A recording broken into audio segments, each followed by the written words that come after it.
Hello friends, मैं आलोक गुप्ता स्वागत करता हूं आपके अपने यूट्यूब चैनल फार्मा व्यू में। देखिए, पीसीआई के द्वारा जो एक नया नोटिफिकेशन आया हुआ था उसके ऊपर मैंने कल वीडियो जो बनाई थी, तो काफ़ी सारे बच्चे जो इस वीडियो में कमेंट कर रहे थे कि क्या जो है उनको बहुत सारे अभी भी कन्फ्यूजन है। तो देखो, इस वीडियो में हम जानने वाले हैं एग्जैक्ट आखिर हुआ क्या है, और सबसे इंपॉर्टेंट चीज़ जो उस वीडियो में मैंने आपको इन्फॉर्मेशन दिया था वो बिल्कुल सही और सटीक है। ठीक है, तो हम इस वीडियो में जानेंगे आखिर पेपर का पैटर्न क्या रहने वाला है, और साथ ही साथ जो है आपको एग्ज़ाम जो है कब से कंडक्ट होने वाले हैं। तो चलिए दोस्तों, हम वीडियो को शुरू करते हैं। तो सबसे पहली चीज़ जो आपने नोटिफिकेशन में कल देखा था कि जो इम्प्लीमेंट हो गया है, जो एग्जिट एग्जामिनेशन है वो इम्प्लीमेंट हो गया है 2022-23 बैच के एडमिशन से, यानी कि 2022-23 बैच में जिनका भी एडमिशन हुआ है उनको अब एग्जिट एग्जाम देना होगा। ठीक है, देखो आपके जो भी कमेंट और क्वारीज हैं आप लोग कमेंट बॉक्स में जरूर पूछिए मुझसे। इससे ऊपर मैं प्रॉपर जो है वीडियो लेकर आता हूँ आपके कमेंट के हिसाब से। ठीक है, अब प्रॉपर देखो, एक एक लोगों का रिप्लाई करना मुश्किल हो जाता है, तो आप लोग पूछ लिया करो।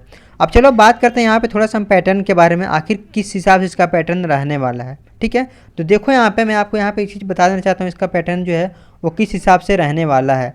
तो देखो, प्रोसीजर क्या होने वाला है कंडक्ट करने का एग्जामिनेशन। तो यहाँ पर आप लोग जैसा कि देख पा रहे होंगे, पीसीआई जो है वो साफ साफ नोटिस निकाली है जो एक कह रही है, यहाँ पे पढ़ना जरा। द पीसीआई में for the purpose of conducting exit examination establish on the authority to be know the prescribed authority, design authority as a prescribed authority to shall conduct the examination may be decided from the PCI from time to time। इसका कहने का मतलब ये है कि time to time जो भी है रूल्स और रेगुलेशन है वो चेंज होते रहेंगे पीसीआई के द्वारा, और उसका जो है नोटिफिकेशन आपको मिलती रहेगी। ठीक है, अब यहाँ पे बात आती है कि कौन कौन से पेपर होंगे। तो देखो, पेपर जो हैं वो बेसिकली आपके जो क्वेश्चन रहते हैं वो कौन कौन से पेपर से रहते हैं। आपको मैंने बताया था कल कि 3 पेपर रहेंगे जी। ठीक है, अब 3 पेपर के अंदर सब्जेक्ट कौन कौन से रहेंगे आप लोग समझिएगा इस चीज़ को।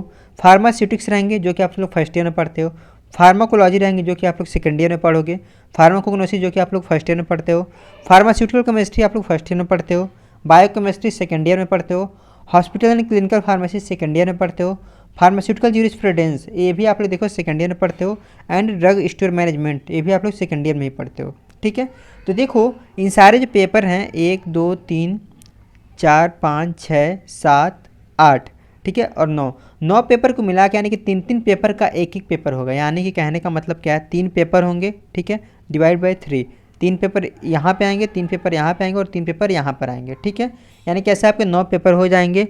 और यहाँ पे आपको करना क्या है, ईच पेपर में आपको 50-50% मार्क्स लाने हैं। ठीक है, यानी कि जो 3 पेपर होंगे तीनों पेपर में आपको 50-50% मार्क्स जो है मिनिमम लाने हैं। इससे अधिक आएंगे तो बहुत अच्छी बात है, नहीं आते हैं तो आपको मिनिमम जो है वो 50% मार्क्स लाने हैं एक ही अटेम्प्ट में।